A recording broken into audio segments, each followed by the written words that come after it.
టాలీవుడ్లోనే కాదు కోలీవుడ్లో కూడా న్యూ సీజన్ ఎంటర్ అయింది. అదే వాయిదాల సీజన్. సంక్రాంతికి రావాల్సిన జననాయకనే కాదు ఇతర స్టార్ హీరోల సినిమాలు కూడా ఎప్పుడొస్తాయో చెప్పలేని డైలమాలో ఉన్నాయి. హీరోలు రాకపోవడంతో థియేటర్స్ కి కాసుల కళ తప్పింది. జననాయకన్ సెన్సార్ ఇష్యూలో ఇరుక్కోకపోతే ఈ పాటికే రిలీజ్ అయి సరికొత్త రికార్డ్స్ క్రియేట్ చేసేదేమో. కానీ అనుకోకుండా కోర్టు మెట్లెక్కింది. చివరకు విసిగిపోయిన టీం కేసు ఉపసంహరించుకుంటోంది. సిబిఎఫ్సి కోరిన మార్పులు చేసి రీసెన్సార్షిప్ కు మూవీ వెళ్లనుంది. అన్నీ క్లియర్ అయితే ఫిబ్రవరిలోనే ప్రేక్షకుల ముందుకి రాబోతోందట.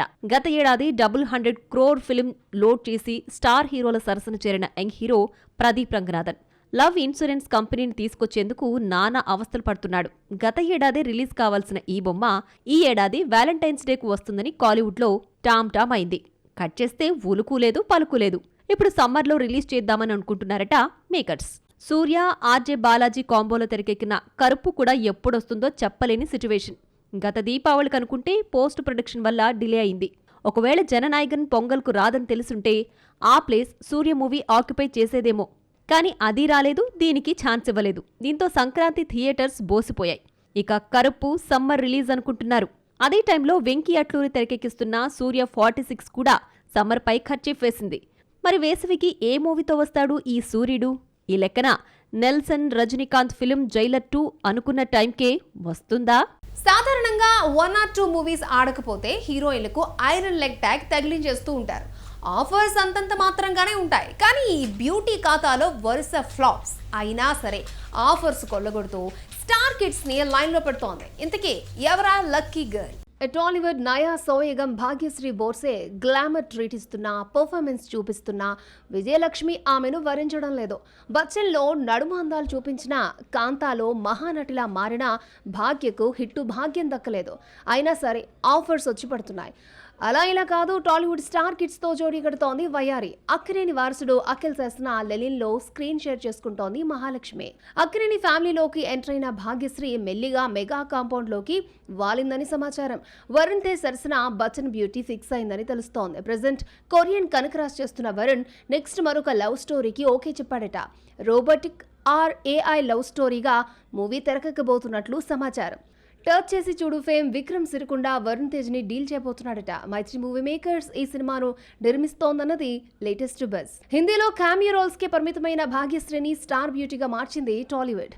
సౌత్ లో ఇప్పటి వరకు 4 సినిమాల్లో నటిస్తే అన్ని డిజాస్టర్లే. అయినా లక్కు తొక్కినట్లుగా స్టార్ వారసులతో జోడీ కడుతూ ఛాన్స్లను దక్కించుకుంటున్న ఈ మిస్ ముంబై ఈ ఏడాదైనా హిట్ కొడుతుందా లేదా అన్నది చూడాలి.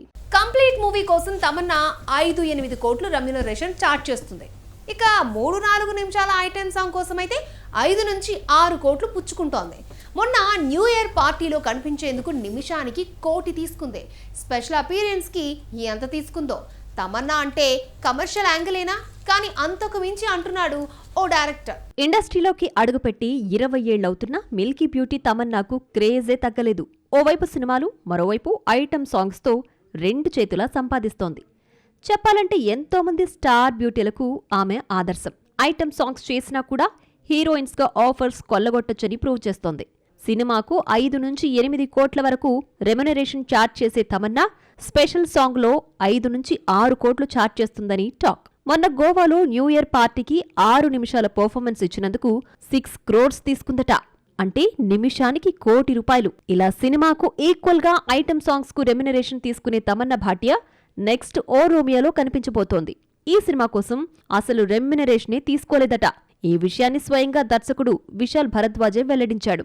సినిమాకు ఉన్న బడ్జెట్ ఇష్యూస్ వల్ల రెమ్యునరేషన్ ఇవ్వలేమని చెప్పినా వచ్చి చేసి వెళ్లిందట. ఓ రోమియో కోసం తమన్నా 12 రోజులు కాల్ షీట్స్ ఇచ్చిందని వెల్లడించాడు Vishal Bharadwaj. Work shops, rehearsals లో కూడా రూపాయి తీసుకోకుండా పాల్గొందని పేర్కొన్నారు. ఈ సినిమాలో ఆమెది కీ రోల్ అని చెప్పాడు. మిల్కీ బ్యూటీనే కాదు, విక్రాంత్ మాసే కూడా 1 రూపాయి కూడా తీసుకోకుండా నటించాడట. అతడిపై 8 నుంచి 9 రోజులు షూట్ చేశారట. ఫిబ్రవరి 13న ప్రేక్షకుల ముందుకి రాబోతోంది. షాహిద్ కపూర్, తృప్తి దిమ్రీ హీరోయిన్ గా వస్తోన్న ఈ మూవీలో తమన్నా, విక్రాంత్ ప్రెజెన్స్ ఎంత ప్లస్ అయిందో చూడాలి. సాయి పల్లవి, శ్రీలీల లాంటి యంగ్ బ్యూటీస్ బాలీవుడ్ డెబ్యూకి రెడీ అవుతూ ఉంటే ఇక్కడ ఎంటర్ అవుతున్నారు beat our new girls. First సినిమాతో పాపులారిటీ తెచ్చుకున్న బ్యూటీలు కొందరైతే సినిమా రిజల్ట్ తేడా కొడితే ఒక్క సాంగ్ తో యూత్ ని కట్టపడేసిన భామ మరొకరు. వాళ్ళెవరో చూడాలి అనుకుంటున్నారా? అయితే చూసేయండి. టాలీవుడ్లోకి బాలీవుడ్ కొత్త అందాలు క్యూ కడుతున్నాయి. ఇప్పటికే యూఫోరియాతో టీ-టౌన్ ఎంట్రీ తీసుకుంది సారా అర్జున్. చైల్డ్ ఆర్టిస్ట్గా పరిచయమైన ఈ అమ్మాయి ధురంధర్తో పూర్తిగా హీరోయిన్ మెటీరియల్గా మారింది. ఈ సినిమా కన్నా ముందే యుఫోరియాకు కమిట్ అయిన ఈ యంగ్ బ్యూటీ ఇందులో మైనర్ గర్ల్ గా కనిపించింది. గత ఏడాది బాలీవుడ్ తెరంగేట్రం చేసిన స్టార్ కిడ్ రాషా తడాని ఆజాద్తో అడుగుపెట్టి ఆ మూవీ ఫ్లాప్ అయినా ఉయ్యమ్మ అంటూ యూత్ను కట్టుపడేసింది. నెక్స్ట్ సౌత్ బిగ్గెస్ట్ ఇండస్ట్రీలోకి లాంచ్ అవుతోంది భామ. రమేష్ బాబు తనేడు జయకృష్ణ హీరోగా ఇంట్రడ్యూస్ అవుతోన్న సినిమా శ్రీనివాస మంగాపురంలో మంగగా కనిపించబోతోంది రాషా. ఈ నట వారసుల్ని తెరకు పరిచయం చేయబోతున్నాడు అజయ్ భూపతి. లాపతా లేడీస్ తో పాపులారిటీ తెచ్చుకున్న Bollywood new talent girl Nitanshi Goel Tollywood గడ్డపై అడుగుపెట్టబోతోంది. అయితే ఈమె థియేటర్స్ ఆడియన్స్ తో కాకుండా ఓటీటీలో హాయ్ చెప్పబోతోంది. ఆనంద్ దేవరకొండతో తక్షకుడు అనే మూవీలో నటిస్తోంది నితాన్షి. త్వరలో నెట్ఫ్లిక్స్ లో స్ట్రీమింగ్ కాబోతోంది ఈ మూవీ. ఈ బాలీవుడ్ ముద్దుగుమ్మల్లో టాలీవుడ్ ఆడియన్స్ కి చేరువయ్యేది ఎవరో లెట్స్ సీ. స్పిరిట్ నుండి ప్రకాష్ రాజ్ తప్పుకున్నాడా? సందీప్ రెడ్డి వంగాకు ప్రకాష్ రాజ్ కు మధ్య చెడిందా? ఇళయరాజా బయోపిక్ పై మళ్ళీ ధనుష్ ఫోకస్ చేస్తున్నాడా? ప్రాజెక్ట్ లోకి కొత్త దర్శకుడు ఎంట్రీ ఇస్తున్నాడా? గోల్మాల్ 5 ఆ సినిమాకు రీమేకా? ఇద్దరు దర్శకుల్ని యాక్టర్ను ఇరుకును పడేస్తున్న ఈ వార్తల్లో నిజమెంత? వాళ్ళిచ్చిన క్లారిటీ ఏంటి చూద్దాం. వేర్వేరు వార్తలు ఇద్దరు దర్శకుల్ని ఓ యాక్టర్ను ఇరుకున పడేశాయి. దీంతో స్వయంగా వాళ్లే క్లారిటీ ఇవ్వాల్సి వచ్చింది. స్పిరిట్ నుంచి ప్రకాష్ రాజ్ తప్పుకున్నాడని సోషల్ మీడియా కోడై కూసింది. సందీప్ రెడ్డి వంగాతో క్రియేటివ్ డిఫరెన్స్ అంటూ కథలు పుట్టుకొచ్చాయి. ఈ న్యూస్ నాన్ సెన్స్ గా మారడంతో ప్రకాష్ రాజ్ రంగంలోకి దిగాడు. ఇంకా తన మీద షూటే స్టార్ట్ కాలేదు, వాట్సాప్ ఫ్యాక్టరీ ఫేక్ న్యూస్ ప్రచారం చేస్తుంది అంటూ క్లారిటీ ఇచ్చాడు. ధనుష్ ఇళయరాజా బయోపిక్ అనౌన్స్ చేసి 2 ఏళ్లవుతోంది, కానీ ఒక్క అడుగు కూడా ముందుకు పడలేదు. ధనుష్ ఇతర ప్రాజెక్ట్స్ వల్ల బిజీగా ఉండడంతో అరుణ్ మాథేశ్వరన్ కూడా లోకేష్ కనకరాజును హీరోగా పరిచయం చేసే పని పెట్టుకున్నాడు. హోల్ట్ అయిన ఈ ప్రాజెక్ట్ నెక్స్ట్ ఇయర్ ఏప్రిల్ నుంచి పట్టాలెక్కబోతోందట. అయితే ఈ సినిమా నుంచి అరుణ్ బయటకు వెళ్లాడని, కొత్త దర్శకుడు ఇన్ కాబోతున్నాడని కాలీవుడ్లో వార్తలు పుట్టుకొచ్చాయి. దీంతో అరుణ్ ధనుష్ టీం స్పందించింది. ఈ వార్తల్లో ఎటువంటి నిజం లేదని, డీసీ మూవీ కంప్లీట్ కాగానే బయోపిక్ కి అరుణ్ షిఫ్ట్ అవుతాడని వెల్లడించింది. Rohit Shetty upcoming film Golmaal 5 Do Aur Do Paanch remake అంటూ ఓ న్యూస్ స్ప్రెడ్ కాగా ఇది ఒరిజినల్ స్టోరీ అంటూ దర్శకుడు క్లారిటీ ఇచ్చుకోవాల్సొచ్చింది. ఇలాంటి వార్తలు రాసే ముందు మా అధికారిక వెబ్సైట్స్ పరిశీలించాలంటూ మీడియా, సోషల్ మీడియా ప్లాట్ఫామ్స్ కు టీం విన్నవించింది. తప్పుడు కథనాలు రాసేస్తే లీగల్ యాక్షన్ తీసుకుంటామని హెచ్చరించింది.